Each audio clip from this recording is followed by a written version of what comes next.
Hello నమస్తే welcome to కథా కోకిల YouTube channel. మనకు అప్పుడప్పుడు ఒక ఆలోచన వస్తూ ఉంటుంది. మనం అందరికీ మంచి చేస్తున్నాం కదా, కానీ ఎందుకు కొంతమంది చెడు చేయాలని, మనల్ని బాధ పెట్టాలని చూస్తారు ఎందుకు అని. ఇది అర్థమవడానికి ఒక కథ చెప్తాను. ఒక రాజు ఉండేవాడు. అతను నాస్తికుడు, దాన ధర్మాల మీద విశ్వాసం లేనివాడు. కేవలం రాజ్యం వల్ల పొందే సుఖాలలో నిమగ్నమై ఉండేవాడు. ఒకరోజు రాజుగారి దగ్గరికి ఒక సాధువు వచ్చాడు. సాధువు రాజుని దానం ఇవ్వమని అడిగాడు. రాజు అన్నాడు, దాన ధర్మాలు నేను చెయ్యను, వీటి మీద నాకు నమ్మకం లేదు, దాన ధర్మాలు వృధా ఖర్చులని నా నమ్మకం అన్నాడు. సాధువు రాజుని ఏదో ఒకటి దానం ఇవ్వమని అడిగాడు. ఈలోపు రాజుగారి గుర్రం లద్దె వేసింది. రాజు ఆ లద్దె తీసుకుపో అన్నాడు.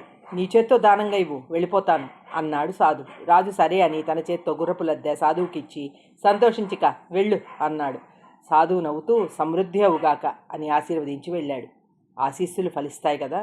మన్నాడు ఉదయం రాజుగారి నిద్రలేచేసరికి ఒకటే దుర్గంధం. ఏమిటని చూస్తే కొండంత గుర్రపు లద్దె వాకిలి ముందు ఉంది. సైనికుల్ని ఆ లద్దె తొలగించమని ఆజ్ఞాపించాడు రాజు. సైనికులు రాత్రి నుండి తీస్తూనే ఉన్నాం మహారాజా, అయినా మరల పెరుగుతోందని జవాబిచ్చారు. రాజుగారికి గుర్తు వచ్చింది ముందు రోజు సాధువు రావటం, తాను గుర్రపు లద్దె దానం ఇవ్వడం, ఆయన పెరగాలి అని ఆశీర్వదించడం.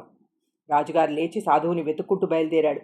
ఊరి చివర చెట్టు కింద కూర్చున్న సాధువుని చూసి వెళ్ళి నమస్కరించారు. స్వామి, నన్ను క్షమించండి, నా కోట ముందు గుర్రపు లద్దె కొండలా ఉంది, నన్ను క్షమించండి అని అడిగాడు.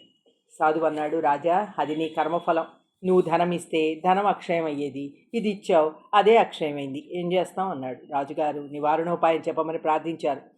సాధువు అన్నాడు, ఎదురు మాట్లాడకుండా నేను చెప్పింది చెయ్యి. ప్రజల్లో ఏదో ఒక వదంతి నీ గురించి వ్యాప్తి చేసి ప్రజలు నీ గురించి చెడు మాట్లాడుకునేలా చెయ్యి అన్నాడు.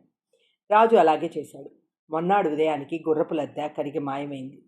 రాజుగారు సాధువుని ఏమిటి వింత అని అడిగాడు. సాధువు చెప్పారు, ప్రజలు నీ గురించి చెడు మాట్లాడినప్పుడు నీ ప్రారంధాన్ని పంచుకుంటున్నారు అని, నీ పాపకర్మంలో వాళ్ళు కూడా హక్కుదారులు అవుతున్నారు అని. బాగుంది కదా.